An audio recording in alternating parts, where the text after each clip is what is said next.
नाज़रीन, मांझन में शहरन पारां सकाफ़ती दिहाड़े ते रैली कढी वई। वधीक तफ़सील वज़ीर अली नोहानी जी हिन रिपोर्ट में। मांझन शहर में दोलन शहरनाइन सां सकाफ़ती रैली कढी वई।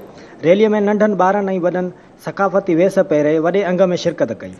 उन मौके ते रैलीअ में शरीक माण्हुनि धरती टीवी सां ॻाल्हाईंदे चयो त तमामु बहितरीन हिकु प्रोग्राम थी चुको आहे। हींअर मांझंदि मां जेका रैली निकिती आहे असां उन में शिरकत कई आहे। काफ़ी तइदाद में हिते जे आवाम जेको शिरकत कई आहे ऐं हीउ जेको हिकिड़ो मोहबत अमन ऐं भाईचारे जो हिकिड़ो पैगाम आहे। असांखे गॾिजण जो वक़्तु आहे। उहो सिंध जेका सिंध धरतीअ जो जेको आवाज़ु आहे उहो आवाज़ में असां आवाज़ बणिजी जेके बि समूरे सिंध जा माण्हू केटी बंदर खां कराची ताईं, कराचीअ खां कश्मीर ताईं असां आवाज़ बणिजी सिंध धरती टीवी जेको थो गॾिजी जिदोजहद कंदो त आऊं सम्झां थो त असां पंहिंजे मंज़िल ते पहुचंदासीं। जॾहिं नंढनि ॿारनि टोपियूं अजरक पाए क़ौमी गीतनि ते रक़्स कयो।